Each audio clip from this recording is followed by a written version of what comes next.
Hello everyone, a very very good morning to all of you. जल्दी से मुझे confirmation दीजिए कि आप लोग क्लास में आ चुके हैं, देन हम लोग सेशन को स्टार्ट करते हैं। आज का सेशन हमारा लेक्चर नंबर 4 है, जर्नल एग्रीकल्चर को लेके। रिकैप लेते हैं, कल हमने क्या क्या कवर किया था।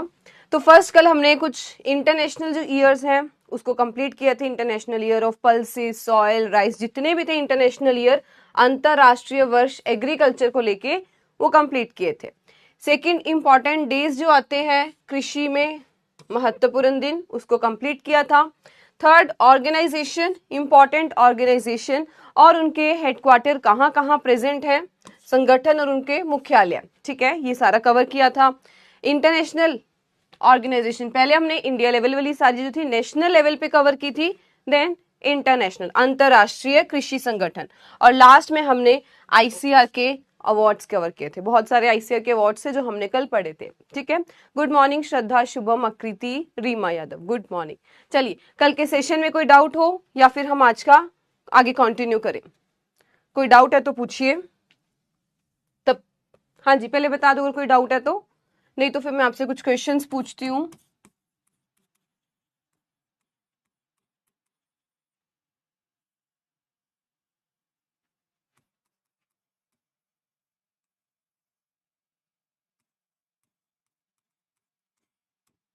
इंटरनेशनल ईयर ऑफ सॉइल कब सेलिब्रेट किया जाता है? ऑप्शन दे देती हूँ, देन आप लोग आंसर देना इसका।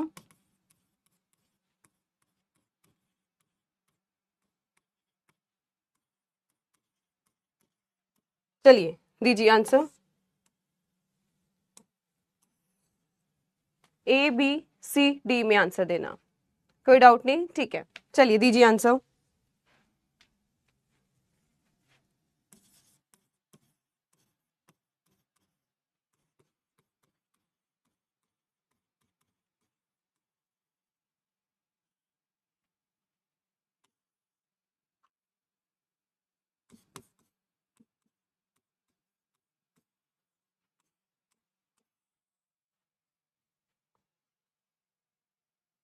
दो 2015 इसमें आंसर देना, ए बी सी डी में।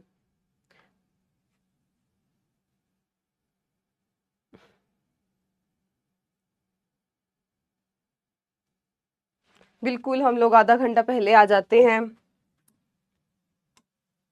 हाँ जी, तो बिल्कुल यहाँ पर जो हमारा करेक्ट आंसर है वो है ऑप्शन नंबर सी, 2015। जब हमसे पूछ रहे हैं इंटरनेशनल ईयर ऑफ सॉइल का बताना था, तो 2015 बिल्कुल हमारा यहाँ पर करेक्ट आंसर है। और बहुत बढ़िया, सबके करेक्ट आंसर हैं। जिन्होंने 10% बच्चों ने 2020 में आंसर दिया है वो गलत है। बिल्कुल यहाँ पर option number C correct answer था। नेक्स्ट बताइए, 2024 is celebrated as international year of, बताइए।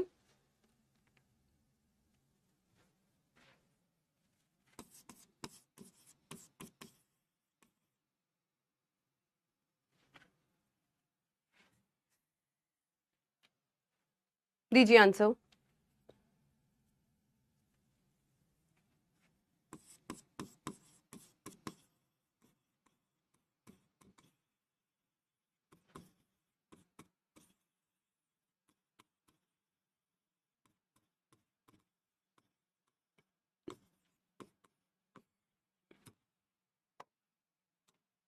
बिल्कुल यहाँ पर जो करेक्ट आंसर है, सबके करेक्ट आंसर आ रहे हैं। प्रशांत, रीमा, श्रद्धा, मेधा, वंदना, रोनी, बिल्कुल बिल्कुल दीपिका, दिस इज कैमेलिड्स। तो 2024 में हमने सेलिब्रेट किया as a international year of camelids. Next का आंसर दीजिए। वर्ल्ड बायोडाइवर्सिटी डे जो है, बायोलॉजिकल डे ऑफ डाइवर्सिटी, कब सेलिब्रेट किया जाता है?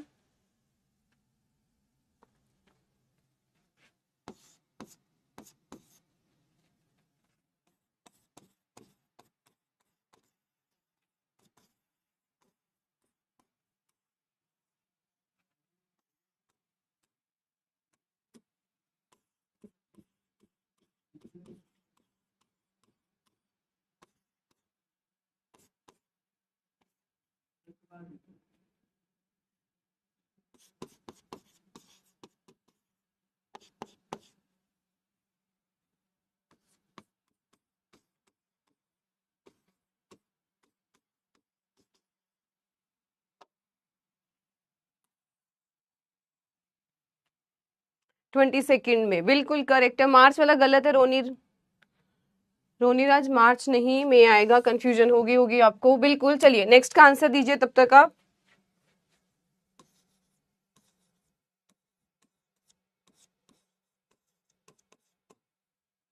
CIP पहली बात फुल फॉर्म भी बता देना क्या है, एंड सेकंड है कि कहां पर लोकेटेड है ये, बताइए।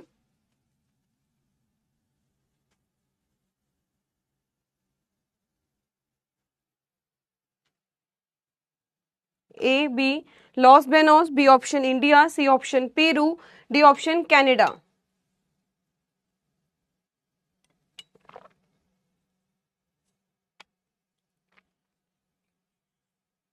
हाँ जी, सबने दे दिया आंसर।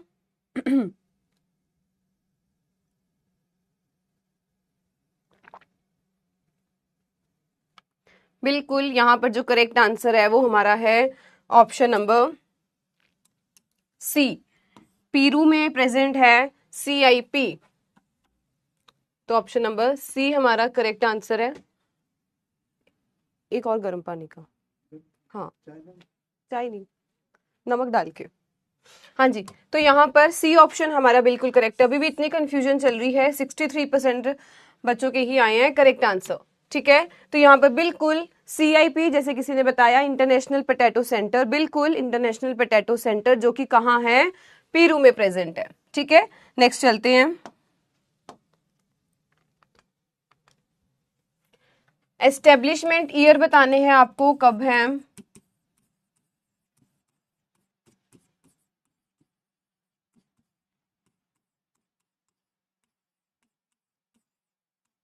बताइए अपीडा का एस्टेब्लिशमेंट ईयर कहाँ है, कब है।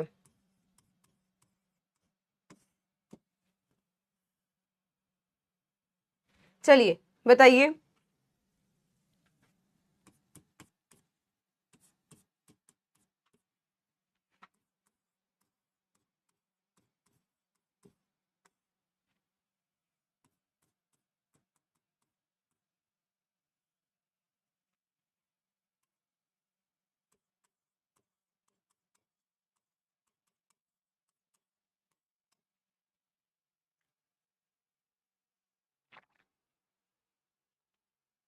बिल्कुल करेक्ट, 1986 बिल्कुल करेक्ट है। नेक्स्ट का बताइए, नाफेड का।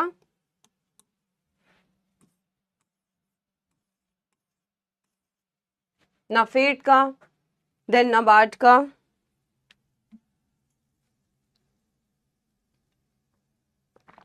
बहुत बढ़िया, रीमा यादव का सबसे पहले आंसर आया, दैट इज अक्टूबर 2 1958। थर्ड बताइए।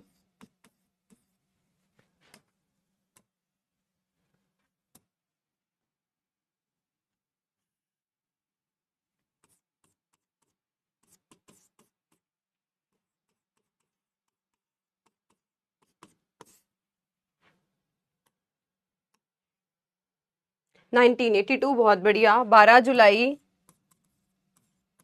1982। एंड सिमिट का कब है, सिमिट का एस्टेब्लिशमेंट ईयर कब का है, बताइए। बिल्कुल 12 जुलाई 1982 बिल्कुल करेक्ट है। अनुभव, शुभम, काव्या, वंदना, नाबार्ड 1982 बिल्कुल। नेक्स्ट बताइए सिमिट का।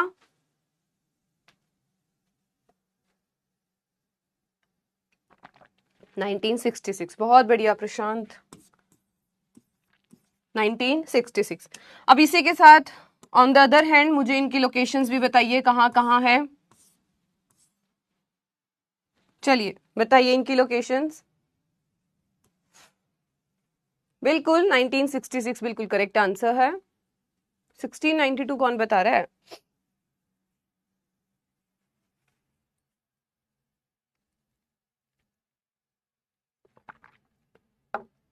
सिमिट का मेक्सिको, बिल्कुल करेक्ट। नेक्स्ट।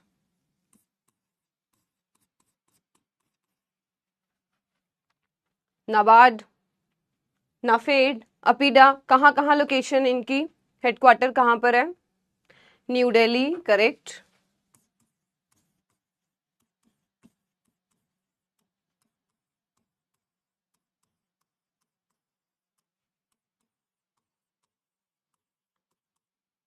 ठीक लिखा?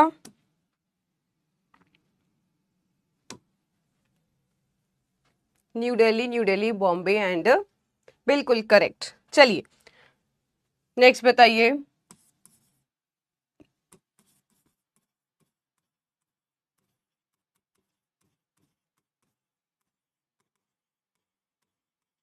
चौधरी चरण सिंह अवार्ड किस पर्पस के लिए दिया जाता है?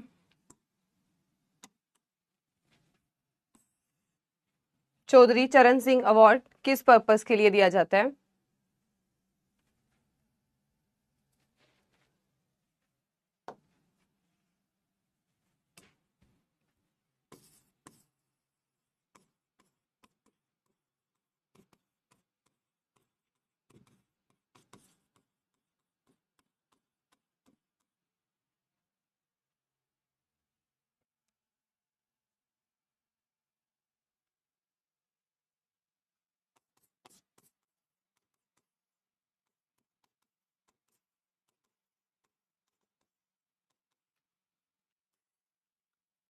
बिल्कुल करेक्ट आ रहा है यहाँ पर, एक्सीलेंस इन जर्नलिज्म। बिल्कुल करेक्ट, बिल्कुल। Journalism in agriculture, for excellent journalism in agriculture. तब तक नेक्स्ट बताइए।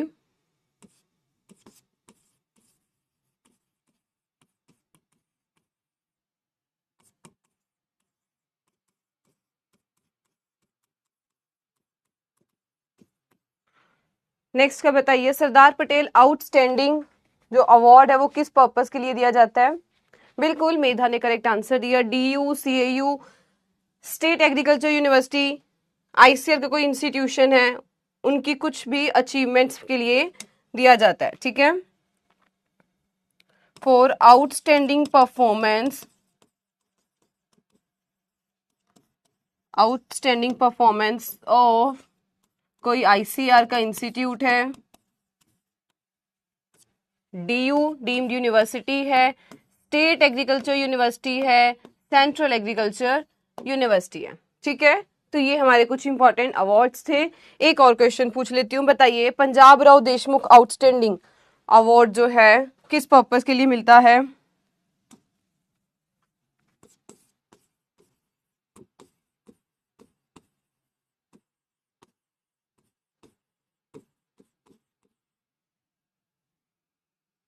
पंजाब राव देशमुख अवार्ड जो है किस पर्पस के लिए दिया जाता है, बताइए।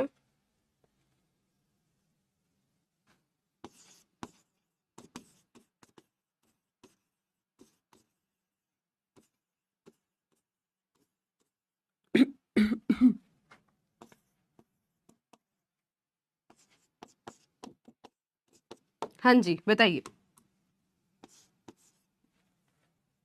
Women scientist, women agriculture scientist, बिल्कुल करेक्ट है सबका। फॉर विमेन इन एग्रीकल्चर कहें या फिर विमेन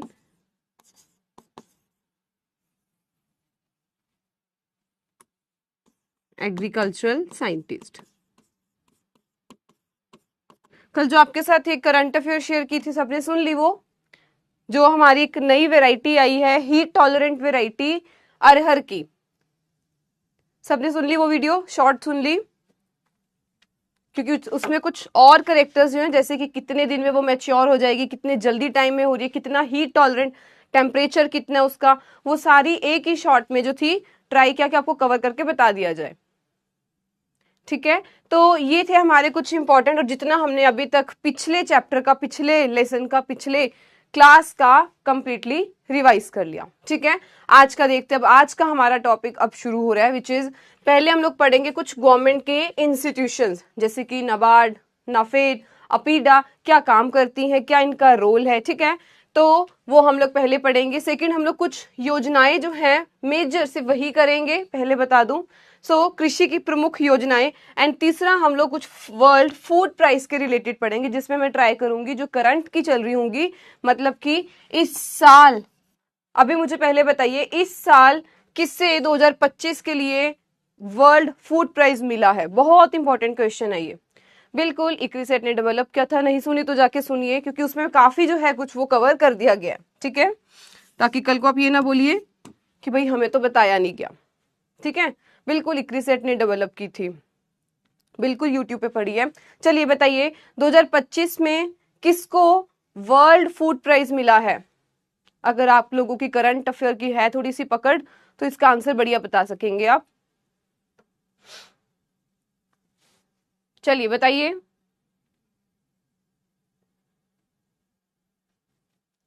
कहां से वो बिलोंग करते हैं, क्या उन्होंने सर्च किया था?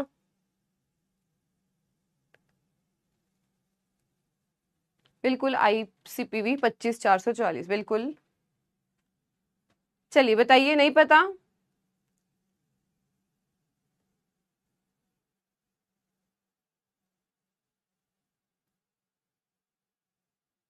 हाँ जी, गिव इट अ ट्राई। गलत बोल दो पर बोलो तो।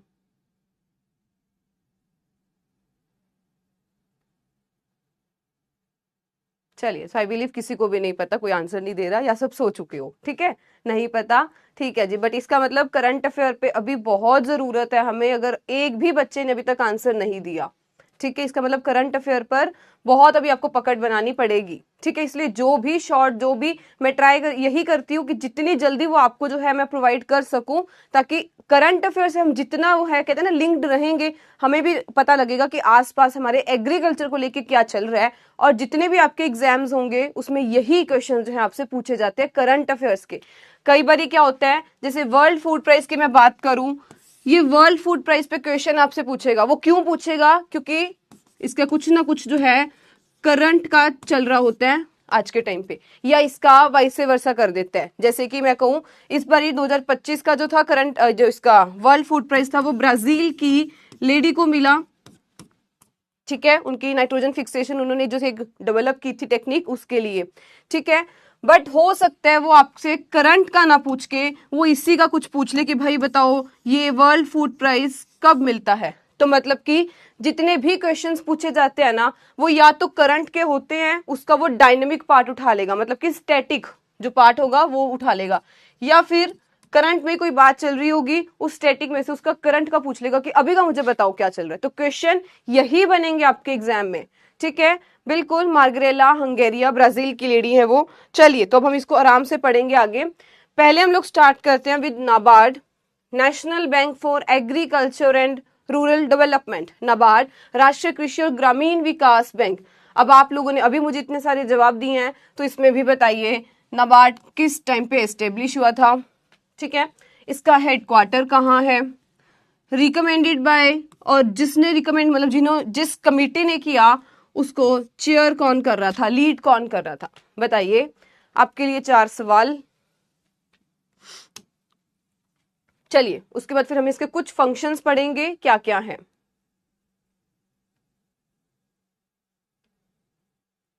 बिल्कुल, मार्गेलिया हंगेरिया। चलिए बताइए, जल्दी से सुस्त होके मत बैठा करो, एक्टिवली पार्टिसिपेट किया करो ना, आंसर दिया करो हाँ या ना। ठीक है, बिल्कुल। 12 जुलाई 1982। चलिए नेक्स्ट बताइए। बॉम्बे, बिल्कुल करेक्ट। हेडक्वार्टर इसका कहाँ है? बॉम्बे में। नेक्स्ट आते हैं, किस कमिटी ने और कौन उसको चेयर कर रहा था?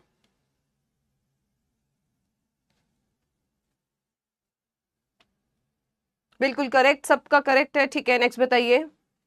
नहीं, गलत है अक्षय। ये थी क्रेफी कार्ड कमिटी।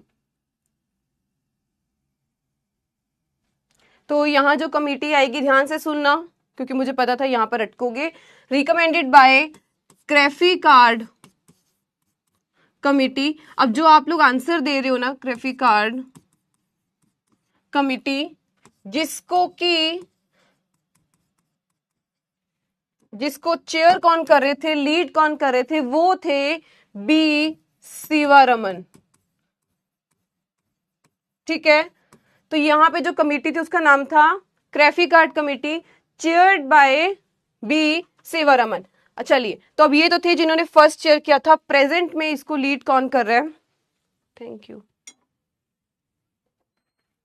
ये थे फर्स्ट। अब बताइए प्रेजेंट टाइम पे कौन लीड कर रहा है? बहुत इंपॉर्टेंट क्वेश्चन, क्योंकि हो सकता है हमसे नाबार्ड के एग्जाम में किसी में भी पूछ सकता है। ठीक है, बिल्कुल। इंटरव्यू नहीं, हर चीज के लिए ये इंपॉर्टेंट है। बताइए। शाहजी, बिल्कुल करेक्ट है, के शाहजी केवी। ठीक है, ठीक है, सब इसका आंसर भी दे दीजिए, सबको याद कराना है मुझे, सिर्फ एक या दो को नहीं। दीजिए इसका भी आंसर कि प्रेजेंट टाइम में कौन लीड कर रहा है।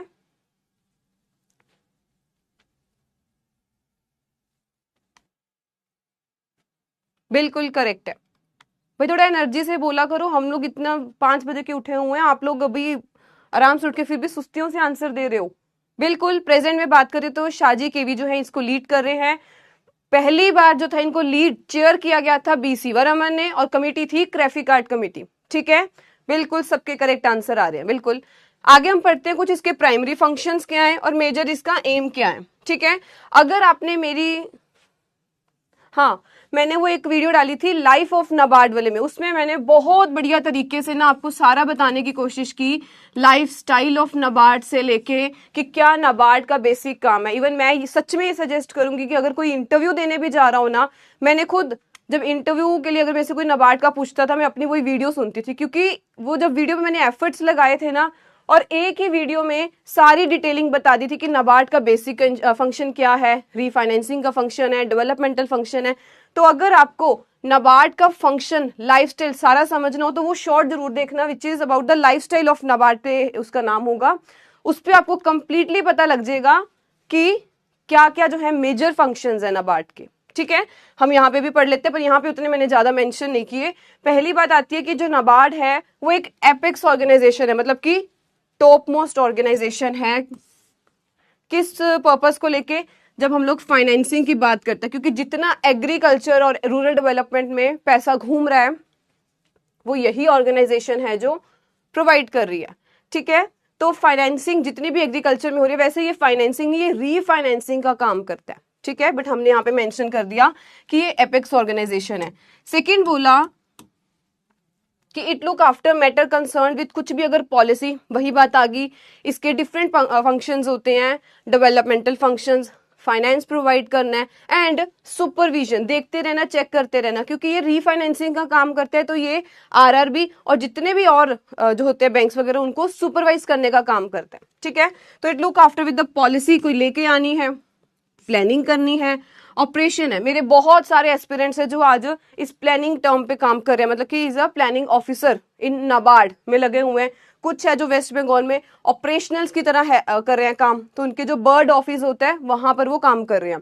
तो यहाँ पर इसके डिफरेंट डिफरेंट फंक्शंस होते हैं कि आपको प्लानिंग, पॉलिसी और ऑपरेशंस में जाना है। ठीक है, थर्ड आता है जितने भी रूरल में इंफ्रास्ट्रक्चर की हम लोग बात करते हैं, उसमें भी नाबार्ड जो है उसमें हेल्प करता है। सो रूरल इंफ्रास्ट्रक्चर डेवलपमेंट फंड जो है RIDF फंड बहुत इंपॉर्टेंट है, ये भी नाबार्ड ही ऑपरेट करता है।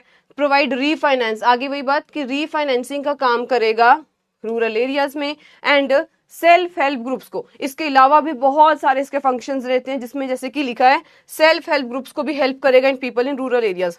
इवन आपने बहुत ज्यादा देखा भी होगा, जब हमारे कभी मेला लगता है या फेयर लगता है होम ग्राउंड में कहीं भी, तो वहां पर आजकल बहुत सारे जो है हैंडीक्राफ्ट वाले आते हैं, तो वहां पे उन्होंने मेंशन भी किया होता है कि ये सेल्फ हेल्प ग्रुप्स या हैंडीक्राफ्ट जो हैं, हैंडी आर्टिसंस हैं, जिनको फंड कौन कर रहा है, हेल्प कौन कर रहा है, नाबार्ड कर रही है। तो वो यही होते हैं जो सेल्फ हेल्प ग्रुप्स बनाए होते हैं, ताकि उनको भी एक एम्पावरमेंट जो है वो मिल सके, कर सके, उनको एम्पावर कर सके। ठीक है, एम की बात करें तो वही बात है कि सिर्फ हमें मतलब कि रूरल एरियाज को अपलिफ्ट करना है, और सिर्फ एग्रीकल्चर में नहीं, दूसरे नॉन फार्म सेक्टर में भी उनको हमें ऊपर उठाना है। अब नॉन फार्म सेक्टर क्या हो गया, जैसे कि बाकी हो गए लाइट सेक्टर्स हो गए हमारे, और हैंडीक्राफ्ट्स वाले सारे हो गए, तो जितने भी इन सेक्टर में लोग बैठे हैं उनको भी हेल्प करना है। ठीक है, इसीलिए इसके नाम में क्या है, एग्रीकल्चरल एंड रूरल डेवलपमेंट। तो इसने ओवरऑल सब चीजों की ध्यान रखना है नाबार्ड ने। ठीक है, कोई डाउट तो नहीं है यहां तक?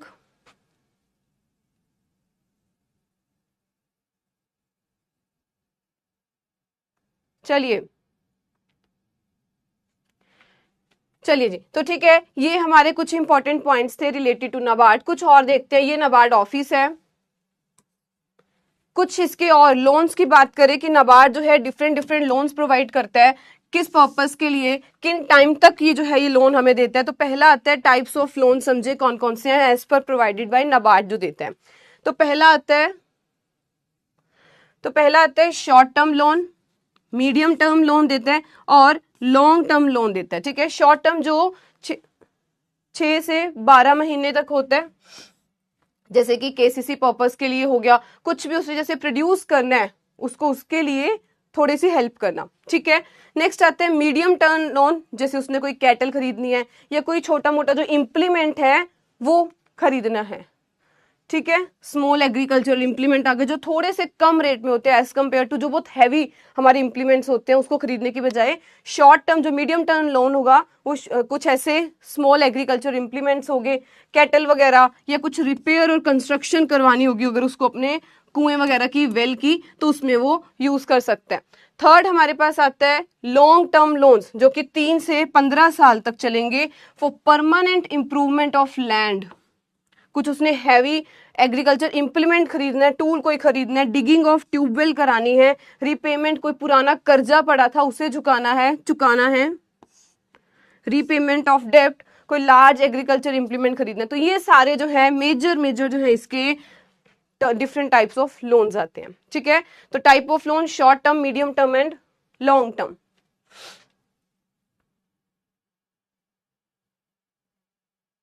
जिसका भी एक डाउट है ना एक बार ही लिख दो, ये 3 बारी 4 बारी किरण लिखने का कोई फायदा नहीं है, एक बार ही लिखो, वो ऊपर भी चला गया, आपका डाउट दिख ही नहीं रहा मुझे।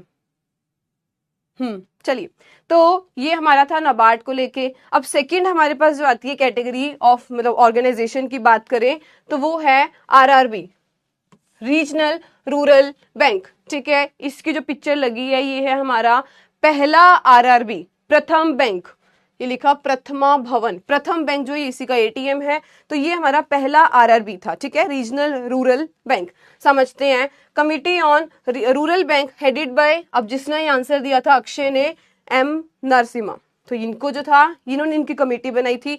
कब एस्टेब्लिश किया गया? 2 अक्टूबर 1975 में इसकी इस्टेब्लिशमेंट हुई आरआरबी की। एंड जो पहला बैंक है प्रथम बैंक, दिस इज द प्रथम बैंक, कहां पर? मुरादाबाद यूपी में। किसने स्पॉन्सर किया था? सिंडिकेट बैंक ने इसको स्पॉन्सर किया था। 3 क्वेश्चंस इन आ लाइन। पहली बात आती है किसने लीड किया था, कब एस्टेब्लिश हुआ था, पहला इसका बैंक कौन सा है, कहां पर है, और किसने इसको स्पॉन्सर किया था। ये क्वेश्चंस वो होते हैं जब उसने थोड़ा सा आपको कॉम्प्लेक्स करना हो, आपके पेपर को डिफिकल्टी घुमाना हो, तो ऐसे प्रकार के क्वेश्चंस वो पूछ लेगा। ठीक है, बट हमने कवर कर लिया कि आरआरबी में क्षेत्रीय ग्रामीण बैंक की बात करें, पहला कौन सा था? मुरादाबाद में था, और लास्ट पे था कि किसने इसको फंड किया था, स्पॉन्सर्ड किया था, तो सिंडिकेट बैंक था। अब समझते हैं इसके ऑब्जेक्टिव्स क्या है, क्या ये काम करता है। तो पहला क्या कहते हैं, रीजनल रूरल बैंक, जो रूरल एरियाज के जितने भी लोगों के काम होंगे उसके लिए जो उनकी हेल्प करेगा, फैसिलिटीज प्रोवाइड करेगा। फैसिलिटी कौन सी?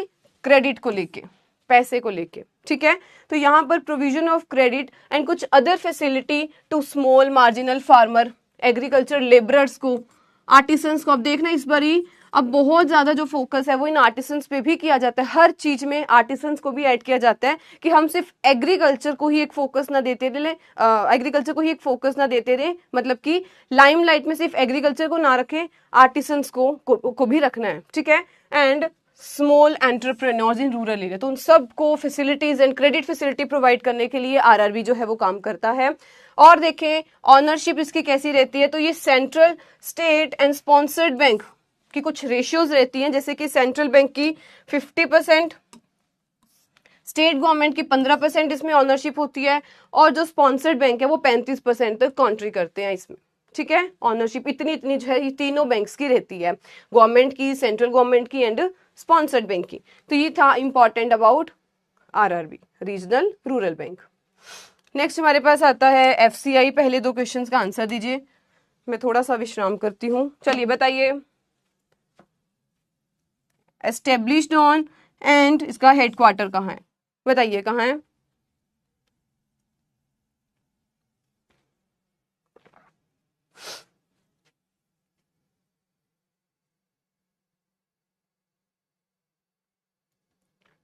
जितने भी ये हैंडीक्राफ्ट्स वगैरह बनाते हैं, पोट्री का काम कर रहे हैं, ये सब हैं। किरण आगे भी बताइए, डे कौन सा था, डेट वगैरह? बिल्कुल 1965 करेक्ट है। न्यू दिल्ली।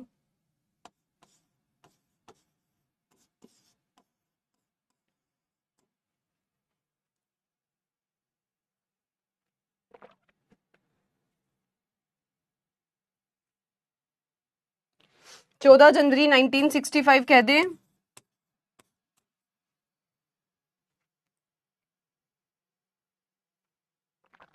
बिल्कुल नई दिल्ली करेक्ट है।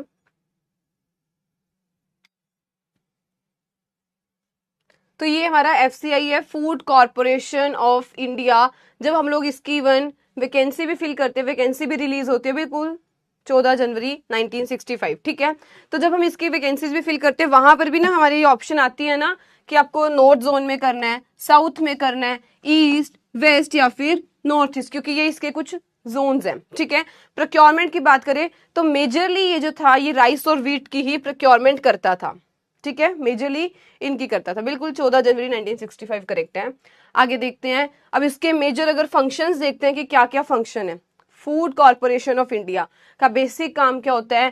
पहली बात, एक बफर स्टॉक बना के रखना कि इन केस कोई आने वाले टाइम में कोई कैलेमिटी आ जाती है, बाढ़ आता है, तूफान आता है, कुछ भी प्रॉब्लम आती है, हमारे पास एक बफर स्टॉक रहना चाहिए कि इन केस कोई भी ऐसी प्रॉब्लम आती है, फेमाइन आता है, तो कोई भी जो ज्यादा लोगों की डेथ ऐसा कुछ ना हो, इसके लिए बफर स्टॉक मतलब कि प्लस में हमारे पास होना चाहिए। जैसे हम लोग अपनी सेविंग्स रखते हैं, इसी तरह हमें फूड की सेविंग, इंडिया पूरे की फूड की सेविंग्स को थोड़ी देर बचा के रखना, थोड़ा सा रखना, वो काम करता है FCI, ठीक है। तो पहली बात करते हैं, वही बात, साइजेबल पोर्शन ऑफ, एक अच्छा खासा जो पोर्शन है, मार्केटेबल सरप्लस फूड ग्रेन रखना, एंड कुछ और भी एग्रीकल्चर कमोडिटीज का इकट्ठा करके रखना है। इंसेंटिव प्राइस जो कि फार्मर से खरीदेगा, किसके भी हाफ पर, किसके नाम पर, कि ये सरकार खरीद रही है, ठीक है। तो सेंट्रल एंड स्टेट गवर्नमेंट के नाम पर ये एक इंसेंटिव जितना जो होता है इनको देना चाहिए, फार्मर्स को मिलना चाहिए, वो इनको प्रोवाइड किया जाता है, ठीक है। तो इस पोर्शन पे ये खरीदते हैं। सेकेंड आते हैं टाइमली जो है उसको रिलीज भी करना, ये नहीं सिर्फ इकट्ठा करके रख लेना, इसको टाइमली रिलीज भी करना है। पब्लिक डिस्ट्रीब्यूशन सिस्टम, जैसे कि बहुत सारी सरकार स्कीम लाती है, जैसे जो BPL पीपल होते हैं, बिलो पॉवर्टी लाइन, उनके लिए अलग अलग जो स्कीम्स लाती है, कि अगर मैं रेट सही नहीं बता पाऊंगी बट कुछ इतना ही होता है कि 10 रुपए या फिर 1 रुपए में आपको जो है 1 किलो वीट मिल जाएगी, कुछ इस प्रकार से इनका रहता है। 2 रुपए में चावल, कुछ ऐसा, मतलब कि इतने मिनिमम प्राइस तक, ताकि कोई भी जो है वो भूखा नहीं सोना चाहिए। उसके लिए जो ये जो बफर स्टॉक ही होता है उसको यूज करके, ताकि हम लोग उन लोगों तक भी जो है राइस, व्हीट, एटलीस्ट जो बेसिक नेसेसिटी है वो पहुंचा सके, ठीक है। मुझे रेट ऐसे नहीं श्योर, ऐसे कुछ 10 रुपए या फिर 2-3 रुपए, कुछ ऐसा इनका रहता है। जो BPL लोग होते हैं, ठीक है, उनको ऐसा प्रोवाइड किया जाता है, उनकी हेल्प की जाती है। एंड थर्ड की बात करें, ताकि मिनिमाइज कर सके सीजनल प्राइस को, जो इतना ज्यादा फ्लक्चुएशन आने लग जाती है ना कि एकदम कभी प्राइस एकदम गिर जाता है या फिर बढ़ जाता है, उसको कंट्रोल कर सके, और जो इंटर रीजनल प्राइस है उस पर एक कंट्रोल रख सके, ठीक है। चौथा हमने पढ़ लिया कि बफर स्टॉक बना के रखना। बिल्कुल जो राशन कार्ड वाले होते हैं वो। अक्षय एक बार आप दोनों में मेरे को डिफरेंस फुल नेम ही बता दो क्या है, FCI की फुल फॉर्म क्या है, और food safety standard authority of India full form भी बता दो, आपको वहीं से क्लियर हो जाएगा क्या है। फूड कॉर्पोरेशन ऑफ इंडिया, ये है इसके फंक्शंस, ठीक है। अच्छा, आपके स्टेट में फ्री है, हाँ, मतलब यही रहते हैं अप्रोक्सीमेटली 1 रुपए या 10 रुपए, बस इससे ज्यादा तो मुझे पक्का पता नहीं होता, बट 1 या 2 रुपए में रहता है। राइस और व्हीट जो है उनको वो प्रोवाइड करती है, ठीक है। नो डाउट थोड़ी सी क्वालिटी सुनते हैं कि नहीं अच्छी होती वो, बट हाँ वो उनको जीरो की बजाय कुछ तो एटलीस्ट सरकार प्रोवाइड कर रही है, यही बहुत है, ठीक है। नेक्स्ट हम लोग आते हैं जो कि है सेंट्रल वेयर हाउसिंग कॉर्पोरेशन। हर साल वैकेंसीज रिलीज की जाती हैं CWC की, central warehousing corporation. Warehouse क्या होता है? वेयर हाउस एक वो जगह होती है, कहीं तो गोडाउन होता है, कोई वो एक स्पेस होती है जहां पर हम अपने बफर स्टॉक को कुछ टाइम के लिए स्टोर करके रख सकते हैं। एक वो जगह जहां पर एक पूरी जो कंडीशंस होंगी हमें प्रोवाइड की जाएंगी, ताकि वहां पर हम लोग कुछ टाइम तक जो है अपने स्टॉक को रख सकते हैं, ठीक है। तो ये हमारी है सेंट्रल वेयर हाउस कॉर्पोरेशन, केंद्रीय भंडारण निगम, ठीक है। क्या है? Establish on 1957। कहाँ इसका हेडक्वार्टर है? नई दिल्ली में है। क्या ये काम करती है? Logistic support. अब लॉजिस्टिक में क्या क्या आता है? ट्रांसपोर्टेशन में भी हेल्प करना, प्लस स्टोरेज में भी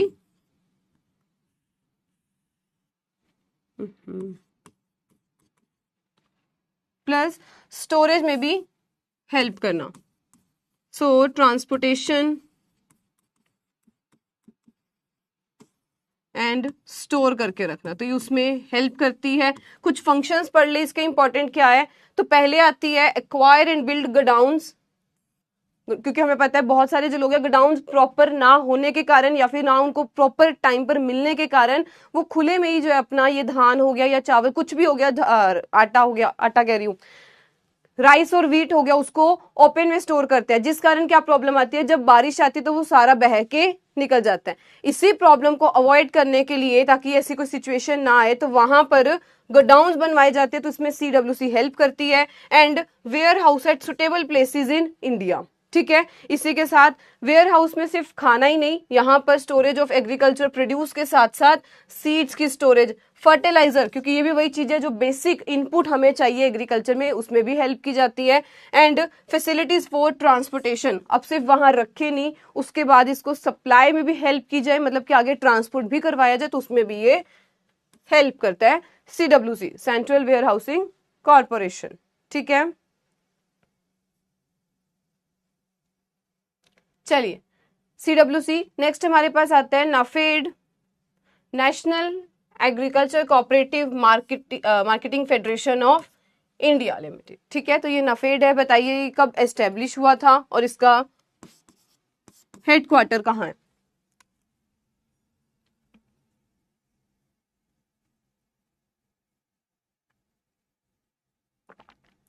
बिल्कुल ओम प्रकाश, तो वो स्टोरेज में, गोडाउन्स में, इनमें हेल्प करता है। और फूड सेफ्टी स्टैंडर्ड क्या हेल्प करता है कि वहां पर जो है उसके स्टैंडर्ड्स जो हैं, क्वालिटी स्टैंडर्ड्स मेंटेन रहने चाहिए, उसमें हेल्प करता है, ठीक है।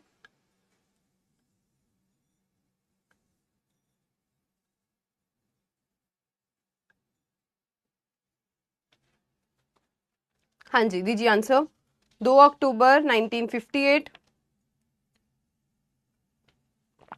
बिल्कुल करेक्ट है। अक्टूबर 2 1958, एंड कहाँ इसका हेडक्वार्टर है, न्यू दिल्ली। कुछ इसके ऑब्जेक्टिव्स पढ़े कि national agriculture cooperative marketing federation of India, देखते क्या है। टू प्रमोट कोऑपरेटिव मार्केटिंग, को पहली बार नाम से क्लियर हो रहा है, फुल फॉर्म में ही आपको सारा अर्थ उसका समझ आ जाएगा कि कोऑपरेटिव, तो ये कोऑपरेटिव मार्केटिंग को प्रमोट करना किस पर्पस के लिए, एग्रीकल्चर पर्पस के लिए प्रमोशन में हेल्प करता है। सेकंड, और इसके रोल्स देखें तो क्या क्या रोल होते हैं। फैसिलिटेट मार्केटिंग एंड ट्रेडिंग हो गया। सेकंड आते हैं procurement of input for agriculture, जैसे कि सीड, फर्टिलाइजर, इन सब में हेल्प करेगा। एंड कुछ वेयर हाउस के रिलेटेड हेल्प प्रोवाइड करना, ये है कुछ मेजर काम। हाँ, तो ये है कुछ मेजर काम रिलेटेड टू नाफेड। नेक्स्ट आता है अपीडा। अब अपीडा की फुल फॉर्म ही समझ लेते हैं, agricultural and processed food product export development authority.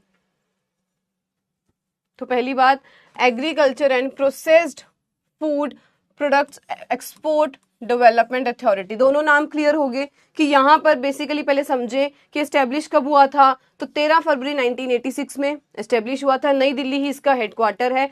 कुछ जो इसके इंपॉर्टेंट फंक्शंस हैं वो क्या क्या फंक्शन है, इंप्रूविंग ऑफ प्रोसेस्ड फूड, मतलब कि जिसको हम लोग कुछ लंबे टाइम तक स्टोर करके रख सकते हैं। अब वो लंबे टाइम तक हम कैसे उसकी पैकेजिंग वगैरह करा के बढ़िया तरीके से उसको और बढ़िया जो उसकी वैल्यू एडिशन करके स्टोर कर सकते हैं, ठीक है। तो पहला आते हैं improving of packaging of scheduled products को इंप्रूव करना। नेक्स्ट आता है उसकी मार्केटिंग करवाना, क्योंकि एक्सपोर्ट करवाएगा ये तो बिल्कुल आउटसाइड जो इंडिया है उसमें भी हेल्प करेगा। थर्ड आता है कुछ है एक्सपोर्ट करवाएगा, तो ये ना हो कि वापिस ही आ जाए, तो वो किस पे नाम आएगा कि अपीडा ने भेजा था वो वापिस आ गया, तो उससे पहले ये कुछ क्वालिटी स्टैंडर्ड्स जो होते हैं उसको भी मेंटेन करते हैं, उसको फिक्स करते हैं कि ये स्टैंडर्ड्स पे अगर आएगा तभी हम लोग उसको एक्सपोर्ट करेंगे। क्योंकि कोई भी कंपनी, कोई भी जो ऑर्गेनाइजेशन है वो कभी भी ये नहीं चाहती कि हमारे नाम पर ही आए कि भाई इन्होंने आगे एक्सपोर्ट करने के लिए भेजा था बट ये रिजेक्ट हो गया, ठीक है। तो यहाँ पर भी बिल्कुल कुछ जो स्टैंडर्ड्स होते हैं उसको फिक्स किया जाता है, स्पेसिफिकेशंस, ताकि अगर कोई भी इनको भेज रहा है एटलीस्ट ये जो स्पेसिफिकेशंस है, ये जो स्टैंडर्ड्स है, द आइटम शुड मीट, ठीक है, तो उस पर करता है। And promotion of export oriented production, उस पर भी हेल्प कराता है कि थोड़े से ऐसे प्रोडक्ट्स बनवाना जिसकी है एक्सपोर्ट थोड़ी इजी रहती है, उसको हम लोग एक्सपोर्ट करवा भी सकते हैं। ठीक है, ये कुछ जो है मेजर हमारे ऑब्जेक्टिव्स हैं रिलेटेड टू अपीडा, जो इसके असाइंड फंक्शंस हैं। नेक्स्ट हमारे पास आती है कुछ कृषि की इंपॉर्टेंट स्कीम्स की बात करें, कौन कौन सी हैं कृषि की प्रमुख योजनाएं, मेजर स्कीम्स या प्रोग्राम की बात करें तो पहली हमारे पास आती है NFSM, national food security mission. सारे पॉइंट्स आपके लिए इंपॉर्टेंट है। सबसे ज्यादा इंपॉर्टेंट तो लॉन्च कब हुआ है, फुल फॉर्म क्या है। ठीक है, तो नेशनल फूड सिक्योरिटी मिशन 2007 में इसे लाया गया था। ऑब्जेक्टिव क्या था, मेजर इशू क्या, नाम हमें क्या लिखा है, फूड सिक्योर करने में हेल्प करना है। सो एनहेंस द प्रोडक्शन ऑफ, पहली बात तो वीट, राइस, व्हीट और पल्सेस की प्रोडक्शन को बढ़ाना है ताकि हम उसको सिक्योरिटी रेंज में एक बार आ जाएं। और बाद में क्या हुआ था, जब हमारा 12th 5 ईयर प्लान आया था तो इसमें 4 क्रॉप्स को और ऐड कर दिया गया था। ठीक है, कि अब सिर्फ ये 3 नहीं, इनकी भी हमें जो है प्लस में अपने पास रखना है, स्टोर इसका रखना है। ठीक है, तो यहाँ पर 4 crops, cotton, jute, sugar cane, coarse cereal, इन सबको भी ऐड कर दिया गया था। तो ये चारों भी इसी स्कीम में आ गई थी। ठीक है, नेक्स्ट आया राष्ट्रीय कृषि विकास योजना, RKVY, राष्ट्रीय कृषि विकास योजना, ये भी 2007 में लाई गई। तो to achieve a holistic development of in agriculture and allied sector, तो ये ओवरऑल के लिए था राष्ट्रीय कृषि, नेशनल लेवल पे हम लोग कृषि का विकास कैसे कर सकते हैं। तो इसमें ओवरऑल इन्होंने देखा था कि होलिस्टिक डेवलपमेंट से हम लोग सिर्फ एग्रीकल्चर नहीं, एलाइड सेक्टर में भी कैसे आगे बढ़ सकते हैं। ठीक है, नेक्स्ट था integrated scheme for oil seed, pulses, oil palm and maize, तो आइसोपोम करके कहते हैं इसको, आइसोपोम। ठीक है, कब आया था, 2004 में लाया गया था। इसमें आइसोपोम में इंटीग्रेटेड स्कीम है oil seed, pulses, oil palm और मेज के लिए। तो क्या था कि इससे पहले 14 मेजर स्टेट्स में लाया गया था, किस क्रॉप के लिए, फॉर ऑयल सीड और पल्सीज के लिए। 15 स्टेट में इसे इंप्लीमेंट किया गया फॉर मेज और 10 स्टेट में इसको सिर्फ ऑयल पाम के लिए इंप्लीमेंट किया गया था। ठीक है, कुछ इंपॉर्टेंट पॉइंट्स हैं कि पहले 14 स्टेट में कहां पर लाया गया था, किस क्रॉप के लिए, ऑयल सीड और पल्सीज के लिए। लेटर ऑन 15 स्टेट्स में इसे मेज के लिए सिर्फ रखा गया और 10 स्टेट में ऑयल पाम की प्रोडक्शन के लिए रखा गया था। ठीक है, लेटर ऑन इसको फिर इसका जो नाम था इसे OOP सॉरी, उसमें मर्ज कर दिया गया था, that is national mission on oil seed and oil palm, इसके साथ मर्ज कर दिया गया था। ऐसे ही होता है, पहले कोई भी अगर स्कीम आती है तो उसको पहले लाते हैं पायलट बेसिस पे, मतलब कि ट्रायल बेसिस, ट्राई करके देखते हैं, अगर तो वो बढ़िया परफॉर्म कर रही है तो उसको चला देते हैं। फिर कुछ सालों बाद जब हमें रियलाइज होता है कि इसमें ये कमी है, इसको हम लोग और बेटर कैसे कर सकते हैं, जैसे अभी हमने पीछे भी देखा कि पहले सिर्फ 3 क्रॉप्स के लिए लाए, लेटर ऑन 4 और ऐड कर दी। इसी प्रकार इसमें हमने देखा कि ये चल रहा था, अब इसका नाम चेंज कर सकते हैं या कोई इसका और जो है, बेसिकली क्या रहता है, जो ऑब्जेक्टिव रहता है ना, वो उसका गढ़ होता है कि हम इस ऑब्जेक्टिव हमारा क्या था उस टाइम पे जो हम ये स्कीम लाए थे। ठीक है, उसके अराउंड अगर लगता है हम और कुछ ऐड ऑन कर सकते हैं तो वो धीरे धीरे जो स्कीम्स है सारी उसका नाम चेंज कर देते हैं, कुछ भी प्रकार से वो कर सकते हैं। नेक्स्ट आता है आत्मा, बहुत इंपॉर्टेंट, इसकी फुल फॉर्म ही बहुत इंपॉर्टेंट है, अक्सर आपसे एग्जाम में इसकी फुल फॉर्म में पूछ लेते हैं। एग्रीकल्चर टेक्नोलॉजी मैनेजमेंट एजेंसी, जो कि 2005 में लाई गई। आत्मा का मेन काम क्या था, एग्रीकल्चर टेक्नोलॉजी मैनेजमेंट एजेंसी है। तो यहाँ पर एक्सटेंशन को लेके जो था मेजर चेंजेस लाए गए थे, extension reforms at district level.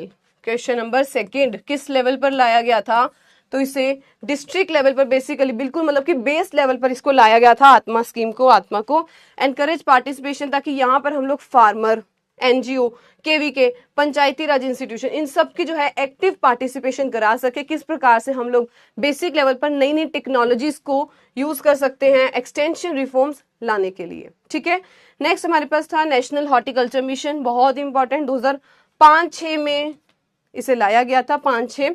तो नाम से क्लियर हो रहा है, कंप्लीट एक हॉर्टिकल्चर का नेशनल लेवल, सेंटर लेवल पे एक मिशन लेके आए। तो it is a umbrella term, या कहें तो होलिस्टिक डेवलपमेंट, होलिस्टिक मतलब कि complete development of horticulture sector. ठीक है, और बाद में इसे मर्ज कर दिया गया था या अपग्रेड कर दिया गया था MIDH, mission for integrated development of horticulture. कब से, 2014 से इसको मर्ज कर दिया गया था, अपग्रेड कर दिया गया था MIDH में। ठीक है, तो ये थी हमारी मेजर स्कीम, जिसको लास्ट पे थी हमारी NHM, national horticulture mission. Next बहुत इंपॉर्टेंट आती है केसीसी किसान क्रेडिट कार्ड और दूसरी भी केसीसी है विच इज किसान कॉल सेंटर। दोनों ही बहुत इंपॉर्टेंट। किसान क्रेडिट कार्ड की बात करें जो कि 1998 में लाया गया था, ठीक है। तो किसान क्रेडिट कार्ड, पहले आप लोगों को कोई डाउट है तो पूछिए, यहां तक कोई डाउट है तो पूछिए।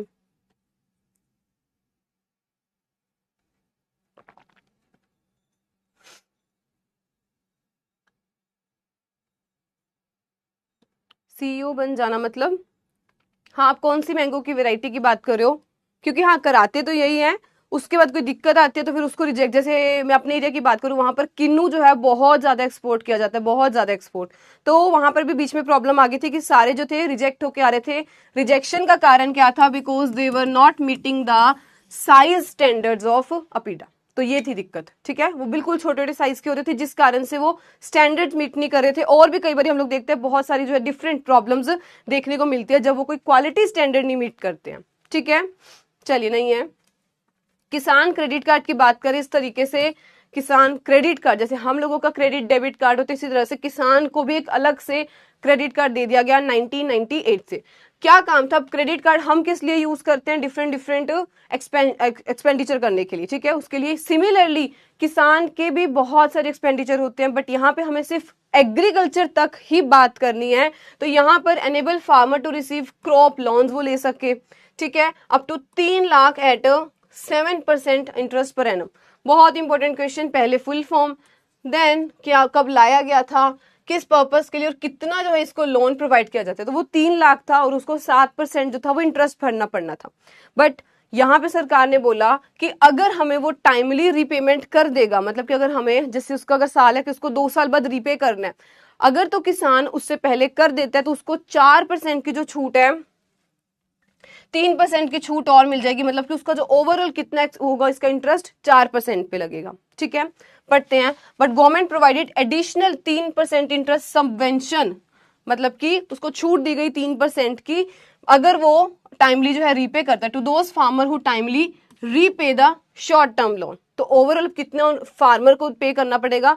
तो इफेक्टिव रेट ऑफ इंटरेस्ट की बात करें जो कि रहेगा 4%। बहुत इंपॉर्टेंट पॉइंट है ये कि अगर वो टाइमली रीपे कर देगा देन उसको 4% तक ही देना पड़ेगा इंटरेस्ट, ठीक है। और 3 लाख जो है वो ले सकते हैं। नेक्स्ट हमारे पास आते हैं किसान कॉल सेंटर। ये कॉल सेंटर में ही सब लोग जो बैठे हैं, किसान कॉल सेंटर हैदराबाद का है। क्या, कब आया ये? जनवरी 2004 में लाया गया। ईयर सबके बहुत ज्यादा इंपॉर्टेंट है, फिर मत कहना कि भाई एग्जाम में आ गया और ईयर नहीं याद थे, ठीक है। अब टेबुलर फॉर्म में सब कुछ आपको इंपॉर्टेंट सब प्रोवाइड किया जा रहा है इसमें, ठीक है। तो 2004 में लाया गया था। क्या था बेसिकली? फार्मर को भी तो कोई प्रॉब्लम आती है ना, हम लोगों को कोई प्रॉब्लम आती है, हम डायरेक्ट कॉल कर देते हैं मीशो या कोई भी ऐप पर डायरेक्ट घुमा देते हैं फोन। तो यहाँ पर फार्मर को भी डिफरेंट प्रॉब्लम्स आ सकती है, तो उसके लिए भी एक टोल फ्री नंबर जो था वो लाया गया था। क्या नंबर था? नंबर बनता है बहुत ज्यादा इंपॉर्टेंट, 1800-180-1551, ठीक है। इसी के साथ मेरे साथ ही बोलना 1800-180-1551, ठीक है। तो 11 डिजिट का कॉल नंबर है ये। फिर आता है कितनी भाषाओं में था? बहुत इंपॉर्टेंट क्वेश्चन, ये सारे इंपॉर्टेंट क्वेश्चन है हमारे लिए। सेकंड आता है कौन सी भाषा में था? तो 22 लोकल लैंग्वेज में इसे प्रोवाइड किया गया था। कब तक ये काम करते हैं? सुबह 6 बजे लग जाते हैं और शाम के 10 बजे तक, रात के 10 बजे तक, मतलब तो 6 से रात के 10 बजे तक। और 7 दिन, यहाँ से हमारा थर्ड और फोर्थ दोनों ही इंपॉर्टेंट क्वेश्चन बनते हैं 6 से 10 बजे, और 7 डेज है ये काम ही करते हैं, ठीक है। बहुत इंपॉर्टेंट पॉइंट्स है रिलेटेड टू किसान कॉल सेंटर, ठीक है। यहां तक कोई डाउट हो?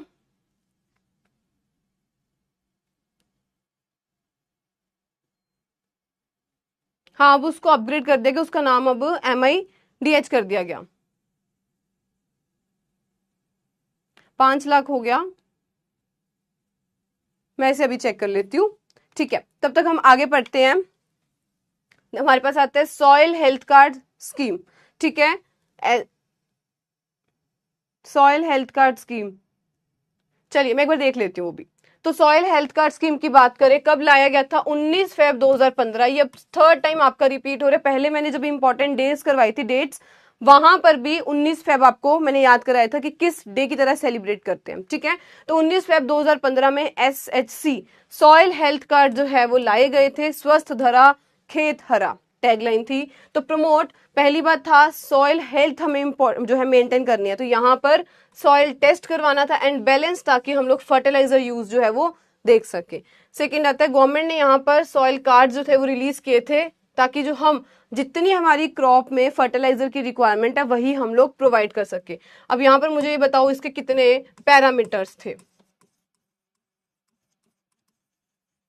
कितने इसके पैरामीटर्स थे बताइए। कौन से केसीसी का एम पूछ रहे हैं?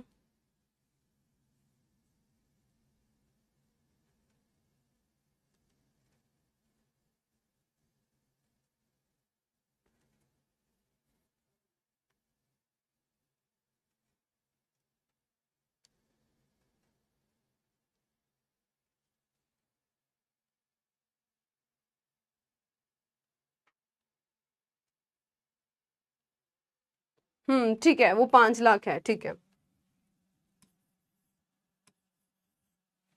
ठीक है। नेक्स्ट, हाँ इसका बताइए 12 पैरामीटर्स, बिल्कुल करेक्ट है। तो यहाँ पर इसके जो 12 पैरामीटर्स थे वो चेक किए जाते थे। नेक्स्ट हमारे पास आता है प्रधानमंत्री फसल बीमा योजना, बिल्कुल ये भी फसलों के लिए एक बीमा जो था वो प्रोवाइड करने के लिए था। तो ये कब लाया गया था? 18 फेब 2016 में। कौन लाया था मुझे जल्दी से बताइए? PMFBY, प्रधानमंत्री फसल का भी एक बीमा इंश्योरेंस जो है वो प्रोवाइड करना था। तो यहाँ पर पहली बात थी insurance and financial support provide करना इन केस कोई भी कैलेमिटी आती है, नेचुरल कैलेमिटी कुछ भी आता है, कोई अटैक हो जाता है किसी भी प्रकार का, तो उसमें फार्मर को एक सिक्योरिटी प्रोवाइड करना। जैसे अभी हाल ही में कोविड में अगर देखें तो वहां पर टिड्डे जो है, लोकस्ट अटैक बहुत ज्यादा देखने को मिला था राजस्थान पंजाब में। तो ऐसा कोई भी अगर अटैक आता है उसमें नेचुरल कैलेमिटी, कोई पेस्ट डिजीज का अटैक आता है, तो उसमें जो है एक सरकार, ताकि फार्मर पे ही सारा बर्डन आए, तो उसके लिए ये लेके आई है प्रधानमंत्री फसल बीमा योजना। अब यहाँ पर क्या प्रीमियम मिलता है? तो यूनिफॉर्म प्रीमियम बहुत ज्यादा इंपॉर्टेंट क्वेश्चन है, कितना कितना मिलता है? तो वो 2% खरीफ क्रॉप के लिए, 1.5% रबी के लिए, और जितनी भी हॉर्टिकल्चर और जितनी भी कमर्शियल क्रॉप्स उसके लिए 5%। ठीक है, तो हॉर्टिकल्चर एंड कमर्शियल क्रॉप्स के लिए 5% मिलता है। बहुत इंपॉर्टेंट पॉइंट है ये हमारे लिए, कितना कितना परसेंट प्रीमियम मिलता है। नेक्स्ट चलते हैं। तो नेक्स्ट हमारे पास आता है 2 और हमारी योजना, जो कि पहली है परंपरागत कृषि विकास योजना। बहुत इंपॉर्टेंट, कब लाई गई थी और इसमें बेसिक एम क्या था? तो यहाँ पर हमारा जो बेसिक एम था परंपरागत कृषि विकास योजना, कि कैसे हम लोग कर सकते हैं। बेसिक यहाँ पर ऑर्गेनिक फार्मिंग पर बहुत ज्यादा फोकस किया गया था, सिर्फ यहाँ पर मेजरली ऑर्गेनिक फार्मिंग पर ही फोकस किया गया था। And improve soil health, eco friendly जो है उसकी इन्वायरमेंट प्रोवाइड कर सके, और मेजरली जो हम लोग केमिकल फर्टिलाइजर पर अपना डिपेंडेंसी जो है उसको कम कर सके। तो ये थी परंपरागत कृषि विकास योजना। नेक्स्ट हमारे पास आती है प्रधानमंत्री कृषि सिंचाई योजना। कृषि सिंचाई योजना जो कि 2015 में ही लाई गई थी, 15-16। थीम क्या था इसका? थीम बनता है बहुत इंपॉर्टेंट, हर खेत को पानी, कि ये ना हो कि किसी खेत में तो पानी बहुत ज्यादा मिल रहा है बट किसी को बिल्कुल भी नहीं मिल रहा। तो कृषि सिंचाई योजना मेजरली यहाँ पर वाटर यूज एफिशिएंसी को इंक्रीज करना with the slogan more crop पर ड्रॉप। बहुत इंपॉर्टेंट ये स्लोगन भी है। क्या इसका थीम था? हर खेत को पानी। और यहाँ पर किस पे फोकस किया गया था? माइक्रो इरिगेशन सिस्टम्स पर बहुत ज्यादा फोकस किया गया था। ठीक है, तो ये हमारे लिए बनते हैं इंपॉर्टेंट पॉइंट्स रिलेटेड टू प्रधानमंत्री कृषि सिंचाई योजना। सो दिस इज PMKSY, प्रधानमंत्री कृषि सिंचाई योजना, जहां पर माइक्रो इरिगेशन सिस्टम पर फोकस किया गया था। ठीक है, इसके बाद हमारे पास आती है वर्ल्ड फूड प्राइज। अगर तो कोई डाउट है तो पहले पूछिए, नेक्स्ट फिर हम लोग अपने विश्व खाद्य पुरस्कार पर चलते हैं। बताइए, वर्ल्ड फूड प्राइज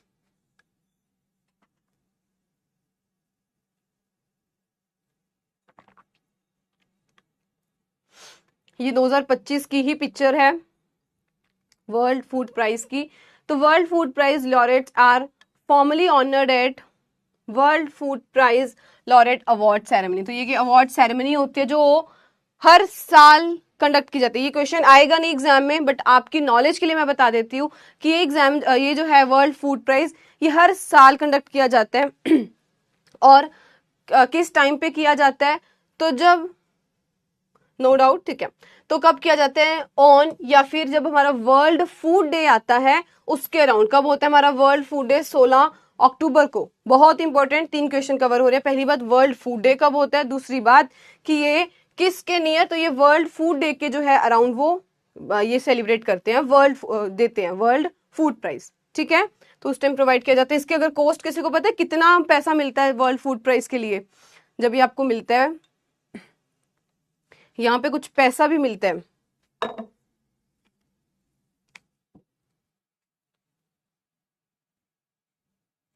अवार्ड कहें जो है इसके, तो यहाँ पे नियरली $50,000 का जो है आपको कैश प्राइज मिलता है, ठीक है, वर्ल्ड फूड प्राइज के लिए। तो अब देखते हैं अब जो हमारे लिए इंपॉर्टेंट बनते हैं क्या है। तो पहला, अगर हम लोग मोस्ट इंपॉर्टेंट की बात करें तो वो है 2025 का, अभी हाल ही में, क्योंकि हमारी करंट में पूछ सकता है कि बताइए 2025 में वर्ल्ड फूड प्राइज किसको मिला है, तो बिल्कुल वो मारिंगला हंगेरिया इनका नाम था, इनका नाम है। एंड कंट्री कौन सी इनकी? ब्राजील है, ठीक है, 10 पहले था, तो कंट्री इनकी ब्राजील है। और किस पर्पस के लिए मिला? शी इज मारिंगला हंगेरिया, जो कि ब्राजील से बिलोंग करती हैं, ठीक है। तो इनका अवार्ड किस पर्पस के लिए मिला था? For pioneering work in BNF, biological nitrogen fixation पर इनका काम था। And her development of microbial technology, जिस कारण जो केमिकल पे डिपेंडेंसी थी वो कम हो सकी। तो इनके इसी काम के लिए इनको वर्ल्ड फूड प्राइज 2025 में दिया गया, रिकॉग्नाइज किया गया। So pioneering work in BNF and development of microbial technology that reduce the reliance of chemical fertilizer पर डिपेंडेंसी को रिड्यूस कर रही थी, ठीक है। बहुत इंपॉर्टेंट, हमारे लिए करंट का याद करना बहुत इंपॉर्टेंट है। सेकंड हमारे पास आते हैं डॉक्टर रतन पाल, 2020 में, बहुत इंपॉर्टेंट, 2020 में डॉक्टर रतन पाल जी को मिला था। एंड इनकी ग्रेजुएशन भी मेरी यूनिवर्सिटी से है, पंजाब एग्रीकल्चर यूनिवर्सिटी लुधियाना से, ठीक है। तो ये डॉक्टर रतन पाल, इनको मिला था, वैसे इंडो अमेरिकन है कंट्री। तो इन्होंने क्या डेवलप किया था? इन्होंने एक सॉइल सेंट्रिक अप्रोच जो थी वो लेके आए थे। क्या अप्रोच क्या थी उसमें? जिससे हम लोग फूड की प्रोडक्शन को इंक्रीज कर सकते हैं और कंजर्व कर, क्योंकि देखो आज के टाइम में जो बेसिक टारगेट ना यही चल रहा है, क्लाइमेट चेंज पे कुछ डेवलप कर दो, फूड रिसोर्सेज को एक्यूरेटली कैसे यूज करें, सस्टेनेबल एग्रीकल्चर पे अगर कुछ ला सकते हो तो उस पे ले आओ। तो इन्होंने भी कुछ सॉइल सेंट्रिक अप्रोच लेके आए थे, जिस कारण इनका जो थी वो चीज लॉरेट्स को अच्छी लगी और इन्होंने 2020 में इनको वर्ल्ड फूड प्राइज जो था वो दिया गया था, ठीक है, डॉक्टर रतन पाल। नेक्स्ट हमारे पास आते हैं 2000, ये भी बहुत इंपॉर्टेंट है, ये हमने कल ही इनका पढ़ा था, डॉक्टर सुरिंदर के वशल। तो ये दो लोग थे, एंग्लिया विलेगस मैक्सिको से। उस दिन में मैंने आपको बताया था डॉक्टर SK वशल जब काम कर रहे थे सिमिट में, सिमिट कहाँ है? मैक्सिको में, तब इन्होंने डेवलप की थी QPM। तो ये दो लोग थे, डॉक्टर एंग्लिना विलेगस और SK वशल। तो इन्होंने मैक्सिको में जब ये काम कर रहे थे वहां पर इन्होंने QPM, क्वालिटी प्रोटीन मेज पर काम किया था। मुझे जल्दी से बताइए ये मेज किस में रिच होती है? चलिए बताइए। इसके अलावा 1989 में डॉक्टर वर्गीस क्यूरीन को मिला था फ्रॉम इंडिया, क्योंकि वो क्या लाए थे? ऑपरेशन फ्लड के फाउंडर थे। तो उन्होंने मिल्क रेवोल्यूशन पे बेसिक काम किया था, तो इनको मिला था, ठीक है। 87 में डॉक्टर प्रोफेसर MS स्वामीनाथन जी, क्यों? फॉर द ग्रीन रेवोल्यूशन, ठीक है, इंडिया के ही इंट्रोड्यूसिंग हाई यील्डिंग व्हीट और राइस की वेराइटी, जो कि इंडिया में इन्होंने ग्रीन रेवोल्यूशन स्टार्ट किया था, ठीक है। चलिए, तो ये हमारे कुछ इंपॉर्टेंट वर्ल्ड फूड प्राइज के कहें तो जो लॉरेट्स हैं उनके नेम है। इसी के साथ एक मैंने यहां पर मिस किया है, वो है डॉक्टर GS खुश। अब आपको वो बताना है कि उनको किस पर्पस के लिए किस टाइम पर वर्ल्ड फूड प्राइज मिला था, ठीक है, बिल्कुल लाइसिन ट्रिप्टोफैन, बिल्कुल करेक्ट है, बिल्कुल। चलिए, तो ये हमारा था कंप्लीट आज का सेशन। यहां तक कोई डाउट है तो पूछिए।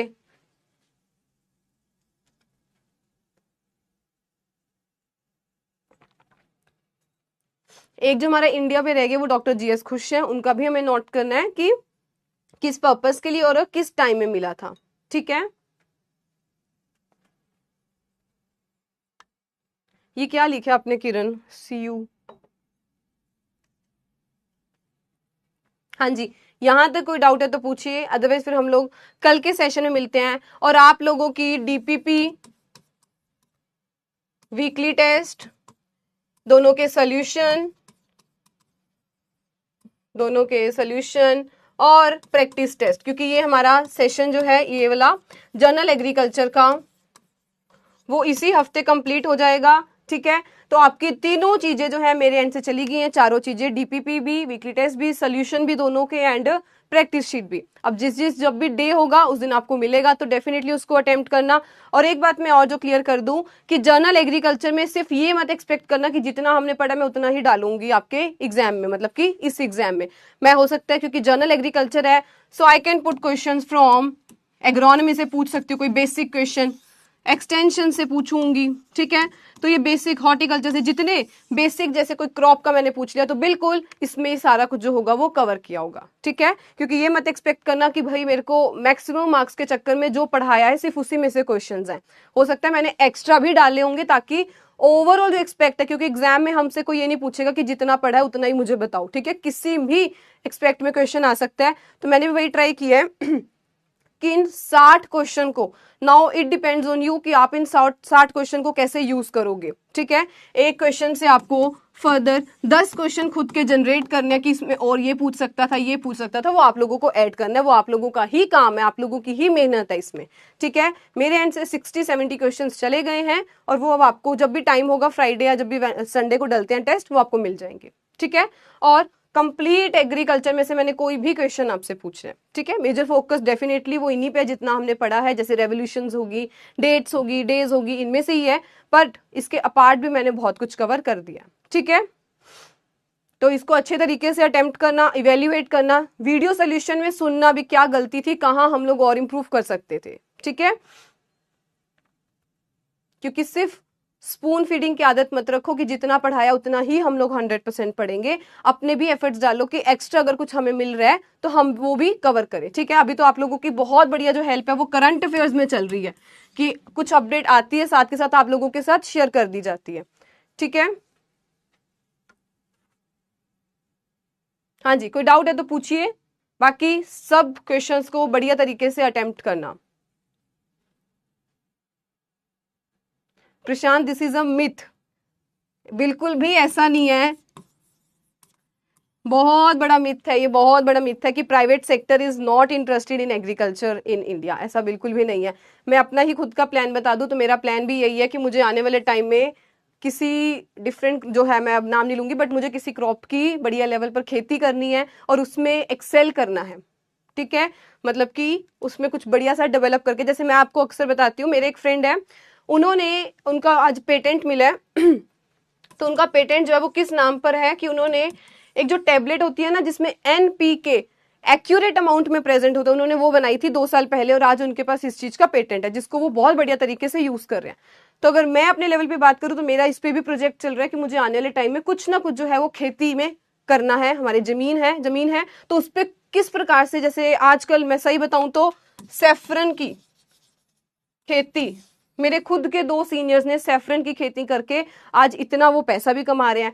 पैसे के अलावा अगर मैं कहूँ, मेरे लिए मेजर इंपॉर्टेंट है खुद की सेटिस्फेक्शन। इसीलिए जब मैं पढ़ाती हूँ, जब मैं थोड़ा सा एग्रीकल्चर को लेकर आती हूँ, मैं थोड़ी सी ज्यादा वो जोश में आ जाती हूँ, क्योंकि जब खुद के दिमाग में इंसान के वो चल रहा होता है ना कि मुझे ये करना है, तो उतने वो एंथुजियास्ट होगी, तो एनर्जी से जो है वो बोल पाता है।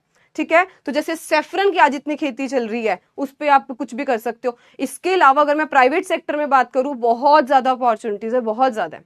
इट जस्ट डिपेंड कि आप किस वे से उसको देख रहे हो। आज फर्टिलाइजर्स को देखिए, इतनी सारी हमारे पास जो है कंपनीज है, सिंजेंटा दी बेस्ट, बेयर, मेरे बहुत सारे दोस्त जो है यूएस में है वो, और वो बायर्स में काम कर रहे हैं, फर्टिलाइजर की कंपनी है, केमिकल्स, उसमें R&D, रिसर्च एंड डेवलपमेंट के वहां पर काम कर रहे हैं, और बढ़िया बढ़िया कमा भी रहे हैं, और अपनी सेटिस्फेक्शन भी है कि हाँ भाई हम कुछ तो है एग्रीकल्चर का पढ़ के वापस रिटर्न कर रहे हैं। इसके अलावा कोई इक्विपमेंट्स में आ जाओ, महिंद्रा कंपनी है ट्रैक्टर की, बहुत सारे लोग उसमें काम कर रहे हैं। तो ये ऐसा बिल्कुल भी नहीं है, मैं नहीं ये बात मानूंगी कि प्राइवेट सेक्टर आजकल के टाइम पे एग्रीकल्चर पे नहीं फोकस कर रहा। देहात ले लो, सीड्स के लिए बेसिकली देहात कंपनी है, बहुत सारी है जो सब लगे हुए हैं। नहीं ओम प्रकाश जी, आप लोगों का ही एक थिंकिंग हो सकती है डेफिनेटली। देखो मैं एक चीज बोलती हूँ, पहली बात क्या आती है, सिक्योरिटी। ठीक है, मैं एक और अपने फ्रेंड की एग्जांपल बताऊं तो वो कहाँ ऑस्ट्रेलिया गए थे। ठीक है, ऑस्ट्रेलिया में जाके वो क्या करते थे, स्ट्रॉबेरी पिकिंग का काम करते थे।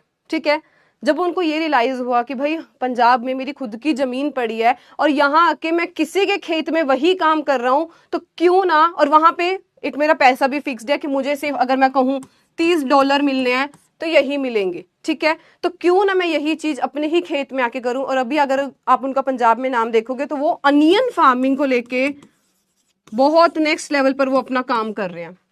तो ये सिर्फ आप पे डिपेंड करता है, मैं प्राइवेट कंपनी के, आप खुद भी अपने लेवल पर बढ़िया सा करके कुछ भी कर सकते हैं, क्योंकि ये सिर्फ ये डिपेंड करता है कि यहाँ पर हम लोग कितना बढ़िया सोच पा रहे हैं। इंप्लीमेंट करने के लिए टाइम जरूर लगता है, हो सकता है पहले आपको कोई रिकॉग्नाइज ना कर रहा हो, कोई आपको शाबाशी ना दे रहा होगा, बट जब आप एक बार एक्सेल कर जाओगे ना तो सब देखेंगे फिर। तो डेफिनेटली ये बात मैं मानती हूँ कि एक आती है सिक्योरिटी। आज के टाइम पर आपको सिक्योर होना बहुत जरूरी है, तो इसके लिए इंसान को होता है कि पहले वही जॉब में कहीं अट जाए ताकि सिक्योरिटी हो जाए, और एक्स्ट्रा पैशन के लिए जैसे कि ओम प्रकाश ने भी कहा तब करते हैं। बट ऐसा भी नहीं है, बहुत लोग जब ये रियलाइज कर लेना कि क्या ताकत है एग्रीकल्चर में, तो वो स्टार्टिंग ही अपना एग्रीकल्चर से करते हैं। मैंने बहुत सारी ऐसी एग्जाम्पल्स देखी हैं, बहुत सारी ऐसी एग्जाम्पल जो जॉब छोड़ के इस सेक्टर में घुस रहे हैं। ठीक है, तो एटलीस्ट जो हम पढ़ रहे हैं उसके लिए इतना भी ना सोचें कि प्राइवेट सेक्टर में है नहीं, बहुत अपॉर्चुनिटीज हैं।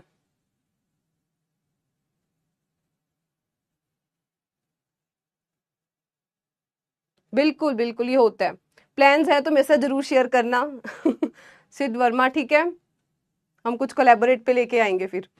मुझे ऐसे लाइक माइंडेड पीपल चाहिए जिनके दिमाग में बढ़िया से आइडियाज चल रहे हो और बढ़िया जो है वो ग्रोथ के बारे में सोच रहे हैं। ठीक है, इधर उधर की बात सुन के 2 मिनट हंसी मजाक करके कोई फायदा नहीं है। अपने माइंड में आप बढ़िया आइडियाज जनरेट करिए, यही होता है कि आप अपनी लाइफ में भी कैसे वैल्यू एडिशन कर रहे हैं।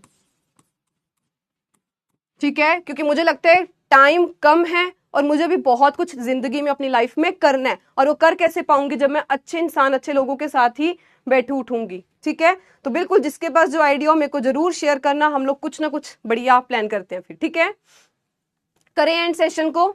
आज का जितना हुआ है बढ़िया से पढ़ना, उसको टेस्ट आपके सब डल चुके होंगे तो उसको भी अटेम्प्ट करना। ठीक है, इसी के साथ हम फिर मिलते हैं कल के सेशन में। और कल अभी तक हमारा जितना बेसिक्स था वो कवर हो चुका है। नेक्स्ट जो है, अब हम कल कुछ एग्रोनॉमी हॉर्टी मतलब कि ओवरऑल जो एग्रीकल्चर के बेसिक बेसिक जो चीजें होंगी वो कवर करेंगे। ठीक है, जैसे king queen of the particular crops कौन से हैं वो हम लोग कवर करेंगे। ठीक है, चलिए, थोड़ी एनर्जी मिल गई ना, करिएगा बिल्कुल करिएगा। बहुत बढ़िया पवन पटेल। चलिए तो फिर हम मिलते हैं कल के सेशन में। ठीक है, डाउट्स हो गए सॉल्व सबके।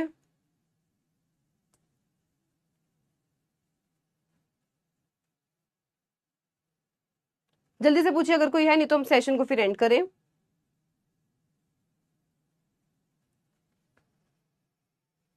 टेलीग्राम पर